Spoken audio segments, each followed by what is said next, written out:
Hi, so today we'll be dealing with Article 15 of the Constitution of India. Article 15 is only available to citizens. Article 15 is a subcategory under the right to equality, which is given in the Constitution from Article 14 to Article 18. Therefore, Article 15 reads as the state shall not discriminate against any citizen on grounds only of religion, race, caste, sex, or place of birth, or any of them. If you are solely discriminating a person on the basis of either religion, or race, or caste, or sex, or place of birth, or any of them, then that law or that ordinance will be hit by Article 15. In the second subclause, also the clauses in the articles are called clauses. They are not called sections or sub articles. In the previous video I used the word sub article because I am making this video for a lay person who has some knowledge of law. So from now on I'll be using the word clause for sub articles. Alright, so please keep that in mind. The second subsection is about access to shops, hotels, wells, and places of entertainment. You cannot discriminate an entry into any of these places or the use of any of these places under Article 15. There is a cinema made on Article 15, but that is more general about, and it does not go into specifics of Article 15. Then we have Article 15 subclause 3, which says, and from 3 to 6 we have entered into non-obstant category. Nothing withstanding in the other fundamental rights, this will be true for Article 15. So 3 is about state making special provisions for women and children. So they provide enabling provision for making laws for specifically for women or children. Subclause 4 was added by the First Amendment in the 1951, and it is about making special provisions for socially and educationally backward group of persons or citizens. Article 15 is only about citizens, so we are only talking about citizens here. Alright, and for scheduled caste and scheduled tribe. So subclause 4 was added in 1951 for special provisions for socially and educationally backward classes of citizens and scheduled tribes and scheduled castes. Subclause 5 was added in through the 93rd Amendment in 2005, and it is about making special provisions in educational institutions about the above classes, socially and educationally backward group of citizens, scheduled castes and scheduled tribes, into educational institutions and unaided or aided private institutions as well, other than those in the Article 29 and 30, minority institutions. Other than minority institution, everything is covered. And subclause 6 was added in very recently in 2019. So special provision for the advancement of economically weaker sections, other than the classes mentioned in subclause 4 and 5. So it excludes socially and educationally backward classes, scheduled castes and scheduled tribes. So the most recent case for this section was the Janhit Abhiyan versus Union of India, which challenged the validity of the reservation for economically weaker sections of citizens, other than those mentioned in subclause 4 and 5. And in this, there was a question that whether economically weaker section can be included as a basis of reservation, whether we can there was a 50% limit set on the reservation. Whether we can surpass that limit of 50% of reservation in the 10% that we have economically weaker section, whether the reservation will be applicable to private unaided institutions. So for the first question they said that since the poverty and impoverished conditions make a form of social justice, if we cure poverty and impoverished conditions, we provide social justice, and social and economic justice has been included in the preamble as a goal. And the goal of Article 14 and 15 is also about social justice, because they target socially and educationally backward classes. So economically weaker section is a perfectly valid category under Article 15. And equality. Also they said that the 50% limit that was put in Indra Sawhney versus Union of India, that is also valid, because they said that in extraordinary circumstances you can surpass that 50% limit. So in addition to the 50% reservation for the SC, STs and OBCs, 10% reservation for economically weaker section is valid. The decision was given by in 3:2 majority.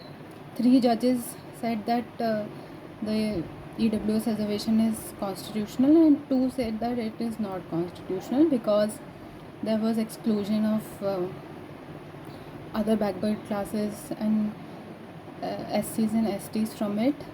But as the present law states that the economically weaker section is valid. And about the private unaided institutions, for private unaided educational institutions which are within 21A, providing education to children from 6 to 14 years is valid. You can make reservation in private unaided educational institutions under the 2009 Act for Right to Education and Article 21A of the Constitution. But there is still an open-ended question regarding the Institute of Higher Education. Higher education is still, and especially private unaided institution of higher education, there is no enabling law regarding that. So it is still an open-ended question even after Janhit, Abhiyan versus Union of India. So this is about the text of Article 15 and the most recent case that we have regarding this article, our constitutional bench case. So now we'll move to the previous cases and how the law has moved in the judicial sense. This was about the legislative sense and one case about the judicial sense. But we'll move to judicial interpretation of Article 15 over the years and how that law has moved. Alright. Okay, so what does discrimination mean? Discrimination means that adverse distinction or to distinguish unfavorably from others. Alright, so it is about a discrimination law. And in DP Joseph versus State of MP, there was a distinction made on place of residence. And place of residence is different from place of work that is mentioned in Article 15. So place of residence was held valid distinction on which the law was made, on which the criteria was made. So you should remember the place of residence and place of birth are different concepts, and distinction on the basis of place of residence has been upheld by the court. Alright, so some of the cases are very famous in this Article 15, but some of them are not famous. So I'll be referring to some of my notes regarding that. The first case regarding backward classes is that of Balaji versus State of Mysore. In the Constitution, backward classes is not defined, but in under Article 340, there is a provision for a commission to be made, under which you will ascertain and inquire about the backward classes which are existing in the territory of India. So the commission inquires about them, gives their report, and on that basis of the report, there is a reservation for the OBCs. All right. So in Balaji versus State of Mysore, they made a distinction between backward classes and more backward classes, and also they gave a reservation of 68% for more backward classes, for scheduled castes and scheduled tribes. So they gave a reservation of 68%, and it was struck down by the court. The court said that you cannot make a subclassification within the backward classes, and you cannot exceed 50% limit in the reservation of seats. But in Indra Sawhney versus Union of India, the rule about subclassification was challenged, and it was upheld that subclassification is allowed. You can have a subclassification of more backward classes and backward classes, but the limit of 50% is not to be exceeded. It can only be exceeded in extraordinary circumstances, which happened in Janhit Abhiyan versus Union of India, because we gave 10% more reservation to the economically weaker sections, didn't we? So it was upheld by the court in Janhit Abhiyan. So Indra Sawhney's case on 50% limit was distinguished in Janhit Abhiyan versus Union of India of 2022. All right. Then what happens if a high caste woman marries a low caste or a scheduled caste person, and she wants a reservation? So in Meera Kavaria versus Sunita, it was held that you cannot avail a reservation if you marry a scheduled caste. If a high caste woman marries a low caste, you cannot get a reservation, because the social and educational backwardness or the scheduled caste status you have not experienced throughout your life. So you were not discriminated for your status, therefore you cannot take. All right. And separate horizontal reservation of seats is also illegal in excess of 50%. You cannot, if you cannot do a vertical reservation, you cannot even do a horizontal reservation in excess of 50%. In state of MP versus Nivedita Jain, it was held that minimum qualifying marks were relaxed and upheld in this case. That if अभी ये चलता है ना कि SC/ST का अगर general का 100 है तो SC/ST का 95 या 90 होता है, और भी जो बैकवर्ड क्लासेस हैं या फिर उनका अलग अलग मार्क्स वो होता है, वो state of MP versus Nivedita Jain की वजह से अपहेल्ड हुए हैं कि आपको different threshold of marks, relaxation of marks मिल सकता है, because you were socially and educationally disadvantaged.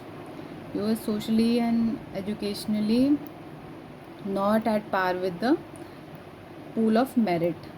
But in TMA Pai Foundation versus State of Karnataka, the selection in any institute, in any exam, will be made on merit only. You can relax the marks, but they should give the exam and they should be in merit. They should not, selection should not be based on that you have not given the exam and you are inside the institution. That cannot happen. You will have to give the exam, you will have to get the merit, you will have to get the relaxed marks, and then only will you be selected and admitted to the institution. And state could not, in TMA Pai Foundation and PA Inamdar case, it was held that state could not make reservation to seats in admission in privately run educational institutions. In privately run educational institution, you cannot make. But after the 2005 amendment, in 93rd amendment, clause 5 that was inserted, the law stands that you can make in privately run educational institutions as well reservation, but for higher educational institutions, especially private unaided higher educational institutions, there has to be an enabling law. There is no provision for privately unaided higher educational institutions as of now. You can make under 21A for 6 to 14 years of age, under 21A right to education and right to education act of 2009. But for private unaided higher educational institutions, there's still no provision for reservation, even though it provides that in the constitution. There is no enabling law. And the last case is the Ashok Kumar Thakur versus Union of India case, in which the 93rd Amendment Act was upheld and 20% OBC reservation in higher educational institutions aided by the state, because the main thing is about the state, and the state, private entity is generally not a state, except if specifically provided in the law. Private educational institutions are generally not considered state. Govind versus state of MP का case है जिसमें private person के against भी हुआ है, पर एक वेग है अभी भी कि प्राइवेट एजुकेशनल हायर इंस्टीट्यूशंस के लिए भी इनेबलिंग लॉ नहीं है.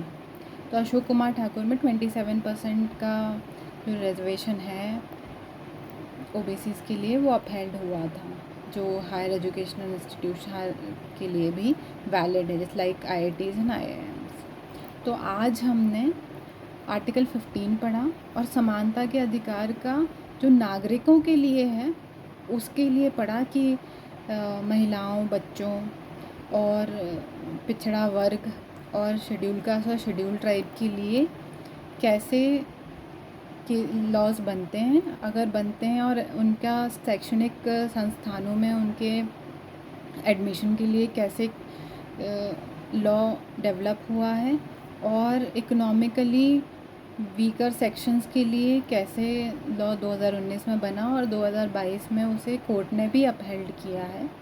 तो ये सब हमने आज पढ़ा. और बहुत टेक्निकलिटी में मैं इसलिए जाती हूँ क्योंकि आपको ये पता होना चाहिए.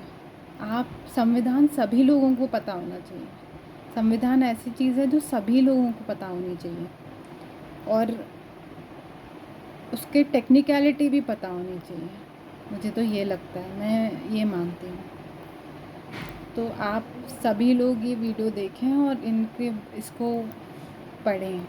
मैं पूर्ण रूप से हिंदी में इसलिए नहीं बना रही हूँ क्योंकि पहले मैं अंग्रेज़ी के लिए बनाना चाहती हूँ. अगर लोग देखेंगे और बोलेंगे कि हिंदी में भी हमें चाहिए तो मैं हिंदी में भी बनाने का प्रयास करूँगी. ठीक है, तब तक keep watching and keep learning.